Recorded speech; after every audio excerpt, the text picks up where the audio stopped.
somebody like to read number 1? But frequency, not just more volume.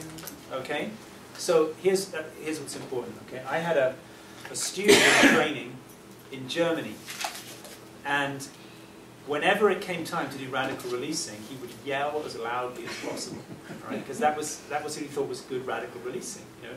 So he would get a sentence like, you know, get a sense like it's not safe, and you'd go, it's not safe, it's not safe, it's not. Everything was done with a bright red face and veins bursting. See, but there are some sentences like, you know, you might get a lot more frequency on it's not safe, it's not safe, it's not safe. You see what I mean?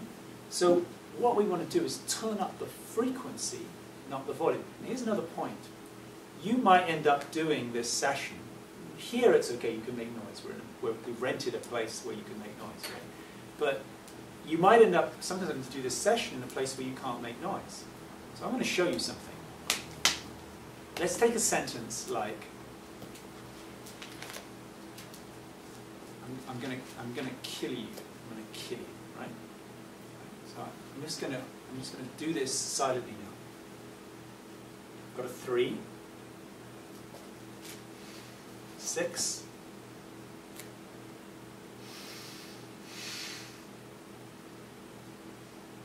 9, at max, okay? I just evoked that authentically to a 10 without making any noise at all. Okay?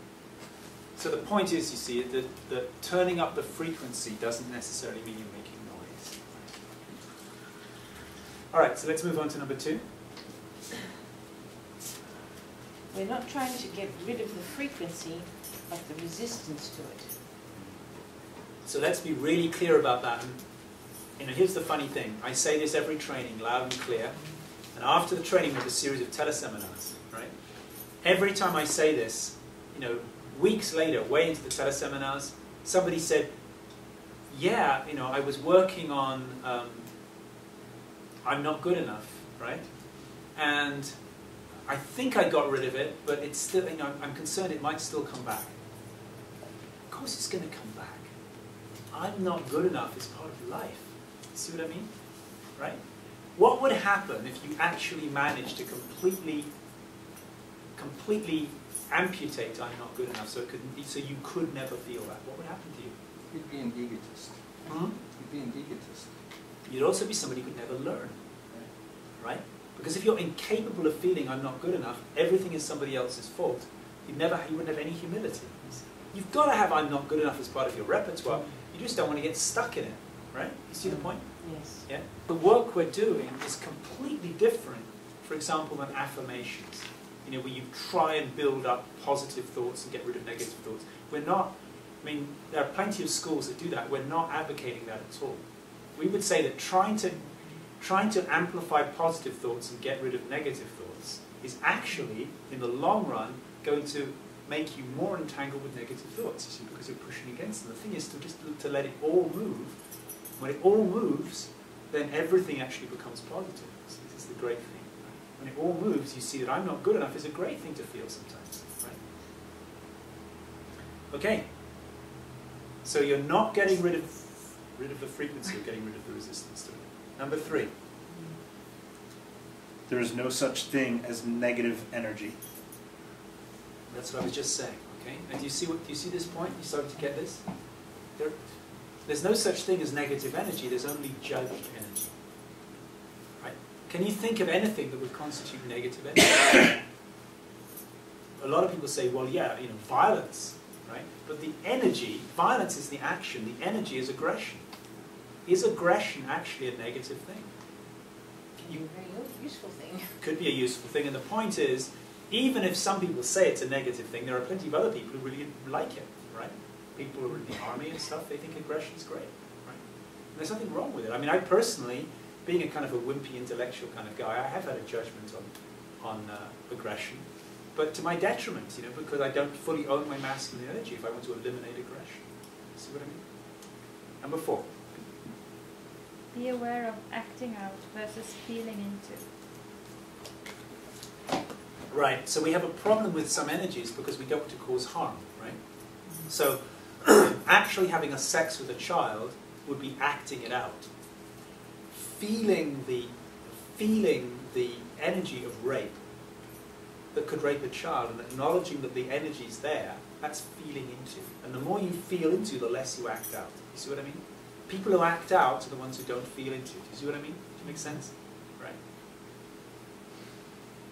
So, you know, there's all those stories of politicians who, you know, who are really hard on gay rights and, you know, vote against gay rights, and then after years, it turns out that they've been, you know, paying for male prostitutes, right? Because whatever you push down, that's what runs your life, right? Let's go. Let's number 5. How to find the right sentence. You have to trust your body and intuition. The right one will have a charge. Use the hand on the body. If that place could speak, what would it say? Does that all make sense to you? Yeah. So if you don't know what the sentence is, you just got to charge. Put your hand there and let that place speak. Next one. What if it does not clear? Okay. And the answer is. Do it again. But first you say, Good. great, good, it's still there, excellent, let's do it again. Right? What I can tell you is, you know, here's the thing, is I'm really, really okay with, I go into this with the attitude, I'll stay with you as long as needed, right? So if we need to clear this 34 times before it clears, it'll clear. But here's the irony, when you go into it with that attitude, that if we need to do this 34 times, no problem, it actually does clear, right? If you go into it with the attitude, you know, oh my God, we're going to do this now, it tends to perpetuate, right? So you want to basically have the attitude, you know, I'm here all day, you know, I've got all day. We'll take as long as we need to for this to clear. Next one. What if it changes to another part of the body? Okay, that's an important thing. So this is one style of resistance. Okay, it's one way of people resisting is, leave me alone. Where do you feel? I feel it here. Oh, now it's moved here. Now it's moved here. You see? So what you would do is say, okay, let's keep your hand on the first place, run it there, and then say the sentence again and see if there's still a charge somewhere else. So it's better just to stay with one place, or maybe if they would say, no, it's really not there anymore. It's here. Okay, shift it once, but don't keep shifting around a lot.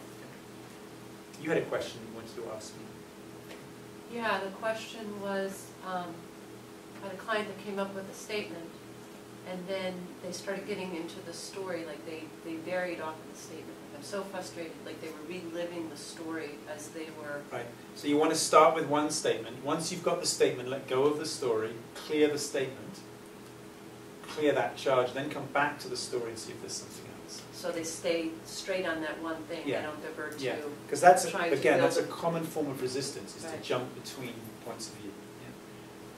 Now when I talk about resistance, let's just understand what that means, okay? You've got different dimensions of yourself. There's a dimension of you that is completely free, right? That was never born, could never die, that is basically universal love. It's not really separate from anybody else. That dimension of you wants to be free. It's constantly, it's an advocate for freedom of every kind, right?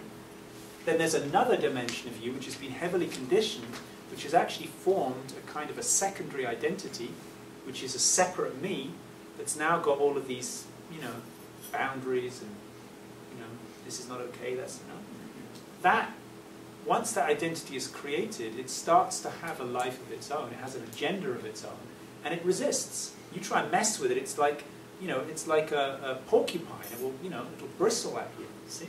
Okay? So be aware that you will encounter strong resistance. If you get into really some strong points of view, even today, you may end up feeling like, leave me alone. I don't want to do this. Right? So it's good to anticipate resistance and for you to understand that you will want to defend the points of view that are most running. It's not that you want to defend, the points of view want to defend themselves. And so you could frequently have a client who says, yes, I want to be free of this, and as soon as you dig into it, they say, why are you messing with me? So they'll tell you they want to be free of it, and then they'll actually project onto the coach that the coach is imposing something. Okay, let's keep going. You We can- just covered number 8. I just did that with Susie. Yeah. Number 9. You can only help someone else release resistance to a frequency that you are friendly with in yourself. So you can't help someone else release release resistance around something you're resisting yourself. Okay? So basically, you're going to be really effective as a coach to the degree that you've done your own clearing. Next one. Go in with them, not as an outside observer. Okay, so you don't want to do this like you're watching them do their process. You want to go in together. So if they go into don't hurt me, you both go into don't hurt me together. You both feel it together. You both liberate it together. Yeah. Okay, so you want to be side by side with your client going into the cave. Next one. The frequency that runs you will continue to run you no matter how much you set up your life to the contrary. Although this is life-changing. Okay, well we'll miss out that next bit. So basically your life is run by these frequencies until you're willing to face them. Now either you're going to face them through life forcing you to face them, or you're going to face them through facing the frequency. So for example, you know, no one's ever going to love me, no one wants me, right? There are two ways you could face that. Either you could go through the experience of multiple rejections until life forces you to fully feel that, or you could do it here and meet a nicer man next week. So, your choice. Number 12. The sentence should have no meaning at the end, just words. Okay, so you want to be able to say, you know, so Maria wants to be able to say the sentence like "nobody wants me." She'll just go, just sounds like words. It doesn't really have any stickiness. The same with the opposite. Number 13. Did it really clear? Test the provocative stimulus. Go back to memory. It should have no charge. Okay, so if we're working with a memory, you should be able to run through the memory. There's no charge in it. You kind of play with it a little bit to see if you get a rise out of the person. We don't want to deal with it. The way to not deal with it is to welcome it. Okay, so what that means is, okay, somebody could say, let's say there's not enough, right? There's not enough. Somebody would say, I don't want to deal with that. That's a very negative feeling. I'm into abundance. I don't want to deal with I'm not enough. There's not enough. Well, the way to not have to deal with there's not enough is to unresist it. Otherwise, it's going to push on you all the time. Next one, number 15. There are many frequencies we would rather die than face. Fate worse than death. Okay, so there are many frequencies where we actually choose death over that frequency. It shows you how strong they are. Okay, next one. Stick to the protocol until you are totally confident. Okay, so that's important. Don't start ad-libbing until you've really got it the way that it's done here. And the last one. The key is to amplify the frequency 100%. What you totally amplify cannot also be resisted. This is not just watching or accepting. So that's a really important thing. There's a lot of teachings that talk about watching feelings, watching things arising. If you watch something, it doesn't increase in frequency. You've got to amplify it in order to stop resisting it. See? So we build up the frequency to the maximum, drop back into presence, the resistance is gone.